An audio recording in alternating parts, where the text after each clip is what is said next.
Oi pessoal, passando aqui rapidinho, né, depois de tanto tempo que eu não posto vídeos nesse canal, para informar que eu estarei voltando com postagem aqui de vídeos, não é? Eu já concluí minha graduação em letras, português e inglês, não é? Como vocês viram aqui os vídeos que eu postava, e agora estou fazendo especialização em linguística e ensino de língua portuguesa, não é? Ao vivo.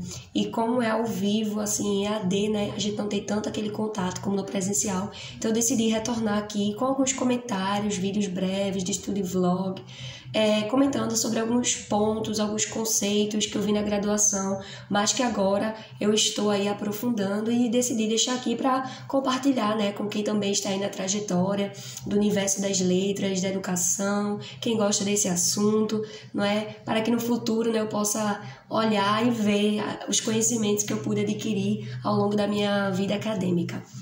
Então vamos lá. Agora eu estou já na terceira cadeira, né, da especialização, mas hoje eu estarei falando sobre um assunto que eu vi na primeira, que foi oralidade. A gente aprendeu sobre oralidade, variação linguística, oralidade e ensino de língua portuguesa.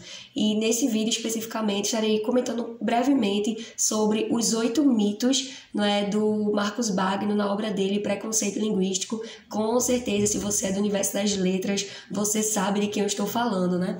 Então, vamos comentar um pouco sobre esses mitos que nós temos, né, sobre a língua portuguesa. Então, o primeiro mito que Bagno vai trazer para a gente é que a língua portuguesa falada no Brasil apresenta uma unidade surpreendente. Isso é um grande mito, uma grande falácia, né? Nós sabemos que o nosso Brasil, ele é um país muito diverso, politicamente falando, economicamente, religiosamente, enfim, todos os aspectos, né? E linguisticamente não seria diferente. Então, é uma falácia você dizer que a língua portuguesa apresenta uma unidade surpreendente. Os próprios PCNs, que são os Parâmetros Curriculares Nacionais, pelo menos em tese, eles já reconhecem, né, a diversidade linguística que nós encontramos em nosso país, não é? Então, apesar de sabermos que na maior parte, né, do nosso país se fala a língua portuguesa, é a língua oficial, essa língua ela não é falada da mesma forma. Isso porque existem vários fatores, não é, que fazem com que essa língua ela varie, né?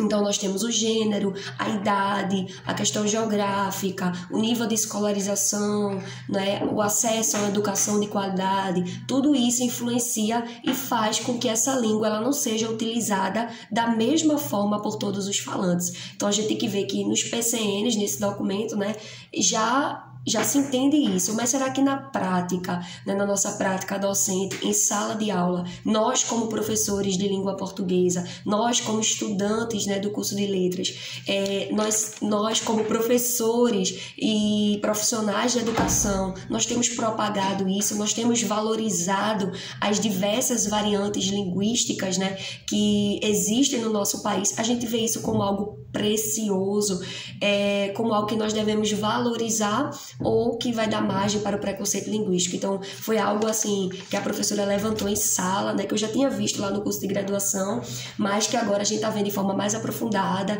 e me levou, né, à reflexão ainda mais. E espero que leve você também, que está aí assistindo. Segundo mito do Bagno, né, que as pessoas têm, que Bagno vai trazer pra gente, que é: brasileiro não sabe português, só em Portugal se fala bem português. E aí? Outro mito, né? Outra falácia. E esse mito ele é muito difícil, porque dentro dele a gente sabe que existe aí um complexo de inferioridade que os próprios brasileiros têm para com a sua língua portuguesa. Então, sempre a língua falada em Portugal sendo colocada, né, como esse ideal, como esse paradigma, como esse modelo. Então, dizer que o brasileiro não sabe português, como é que o falante nativo não sabe a sua própria língua? É porque saber aqui, né, tem a ver com falar a língua que os portugueses, né, eles falam. Então, quem não fala igual aos portugueses não sabe o português, né? Então, aqui a gente tem esse complexo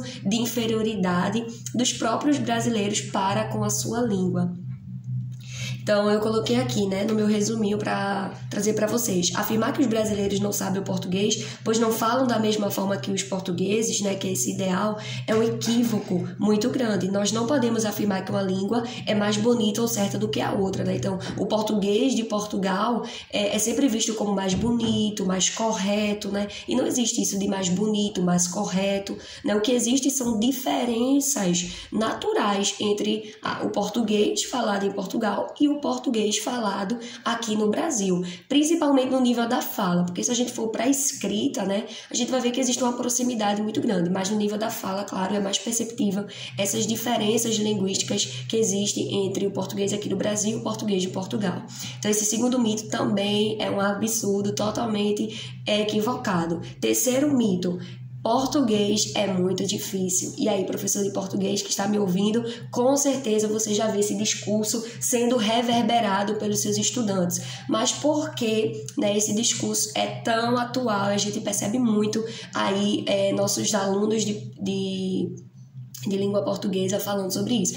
Por que português é muito difícil? Porque quando a gente fala de estudar português, eles se lembram de quê? Daquela aula de gramática engessada, aquela aula chata, aquela aula descontextualizada. Esse mito ele surge por conta dessa disparidade, né, muito grande que existe entre a língua que os falantes usam no seu dia a dia, no seu cotidiano, né, que eles falam, escrevem, e a língua que é imposta a eles, né, em sala de aula, ali na aprendizagem, né, que é justamente a norma culta, né, padrão, considerada padrão, que vem da gramática tradicional de Portugal.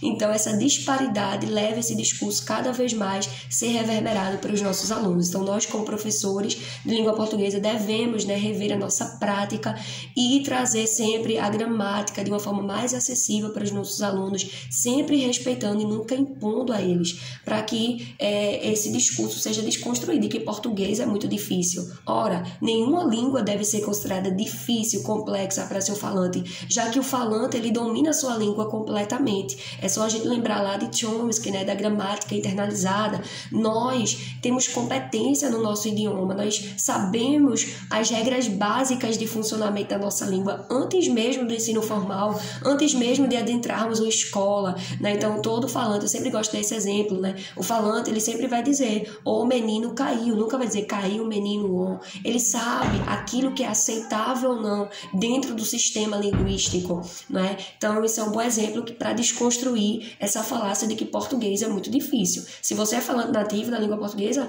não pode ser algo difícil, não pode ser algo complexo, né? E o quarto mito: as pessoas sem instrução falam tudo errado. Com certeza você já ouviu isso. Esse é um mito muito complicado, porque ele está mascarando outro mito por trás dele, que é um mito social. Veja que aí um mito linguístico ele vai surgir a partir de um preconceito, né, social, um preconceito linguístico que surge a partir de um preconceito social contra as pessoas sem instrução, contra aquelas classes, né, de pessoas marginalizadas, desfavorecidas, que não tiveram, por diversos fatores políticos, sociais, culturais, econômicos, enfim, não tiveram acesso a uma educação formal de qualidade. E aí se reverbera esse discurso de que essas pessoas não sabem falar português corretamente, elas são ignorantes quanto ao próprio uso da sua língua. Então, esse quarto mito, que é um mito linguístico, ele está, na verdade, mascarando um preconceito muito mais profundo, enraizado, que é esse preconceito social. Então, é comum a gente ver essas pessoas sofrendo aí preconceitos e chacotas, né? Sempre dizendo que pessoas sem instrução não sabem falar o português adequadamente. Quinto mito, e aí, antes de entrar nesse quinto mito, tiram, né, o direito de fala, o direito à palavra, a liberdade de expressão que todo ser humano ele tem. Quinto mito, vamos lá: a língua onde melhor se fala, o lugar, né, onde melhor se fala português é no Maranhão. Você já ouviu falar sobre isso? Esse mito acontece porque os maranhenses, eles ainda usam, né, expressões muito clássicas. Então, por exemplo, eles ainda usam lá o pronome tu com as respectivas formas verbais, né? Tu vais, tu tens, né? Então, esse mito, ele ainda se sustenta, a gente ainda vê sendo muito difundido na sociedade. Então, sabemos que não é correto afirmar que determinada região, determinado lugar geográfico fala melhor, fala mais bonito o idioma, fala mais correto o português. O que a gente tem são diferentes variantes linguísticas que, como nós já falamos aqui, precisam ser respeitadas, porque cada uma tem seu valor, porque cada uma atende às necessidades comunicativas dos falantes que a utilizam. Isso é o mais importante, né? É atender o propósito, que é comunicar. Okay? Então, esse mito aí também ele é desconstruído no livro Preconceito Linguístico do Marcos Bagno. Sexto mito: o certo é falar assim porque se escreve assim. Né? Isso a gente também escuta. E esse aqui também a gente percebe, né, que por trás dele está aí uma supervalorização da língua escrita em relação à língua falada. Então, eu tenho que falar assim, porque na hora de escrever, eu escrevo assim. Esse é um mito aqui que não tem, é muito frágil, porque a gente sabe que primeiro o ser humano, ele fala, para só depois ele escrever. Mas ainda existe na nossa sociedade muito forte essa supervalorização da língua escrita em detrimento da língua falada. Por isso que, né, se diz que o certo é falar assim, porque se eu escrevo assim, eu tenho que falar assim. E não é verdade, porque a língua escrita, né, a escrita e a oralidade são duas modalidades distintas da língua, que têm suas características, suas especificidades, né, próprias. Então, existem coisas que fazem parte da fala que não dá pra gente transpor para a escrita e vice-versa. Tem coisas da escrita que a gente também não consegue transpor para a fala. Então, a gente precisa respeitar as duas e não colocar uma em um patamar de superioridade em relação à outra. Então, não é porque que eu escrevo assim que eu vou falar dessa forma, tá? E vice-versa. Sétimo mito, já estamos terminando. É preciso saber gramática para falar e escrever bem, né? Essa é outra falácia, porque tem muita gente que sabe aí as regras gramaticais, mas na hora de escrever um texto fica travado, porque a gente sabe que produção textual vai precisar de muitas outras coisas, além de saber meramente as regras gramaticais, não é? Então, você precisa ter conhecimento de mundo, você precisa ter conhecimento sobre o assunto e vários outros fatores. Então, não é porque eu sei gramática, né, eu sou o Bechara da vida que eu vou saber escrever bem. Vou tirar 1000 lá na redação, tá? Gramática e produção de texto são coisas diferentes. Até tem um autor que diz, né? Se fosse assim, os grandes escritores da nossa língua seriam especialistas na gramática. E os gramáticos seriam excelentes escritores. E nem sempre isso acontece. É claro que a gente tem escritores que também são muito bons em questões gramaticais e vice-versa. Mas nem sempre isso acontece. Porque gramática e escrever e falar bem, né, ser competente na fala e na escrita são duas coisas totalmente diferentes. E o oitavo mito, para a gente encerrar, que eu acho que já ficou grande esse vídeo, é: o domínio da norma culta é o instrumento de ascensão social. E aí, até ironicamente, né, Bagno, ele brinca aqui nesse mito dizendo: se fosse assim, todos nós, professores de língua portuguesa, que dominamos, pelo menos em tese, né, a gramática, estudamos ela ali de forma mais complexa, aprofundada, nós estaríamos no topo da pirâmide social do nosso país. E a gente sabe que isso não acontece. Cada vez mais a profissão docente tem sido desvalorizada.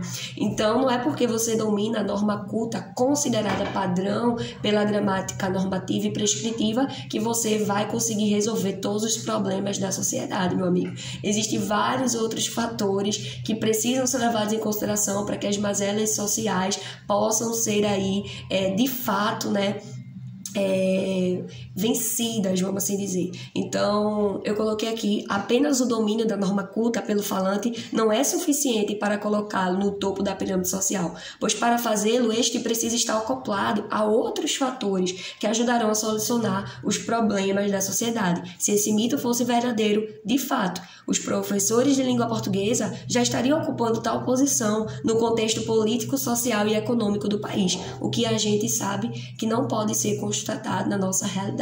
Então, esse foi um pouquinho aí dos 8 mitos, né, que o Bagno vai trazer pra gente na obra dele, O Preconceito Linguístico, e eu espero que você tenha gostado dos vídeos e futuramente estarei colocando novos vídeos aqui de discussões sobre língua portuguesa, linguística, literatura, né, nessa troca com vocês.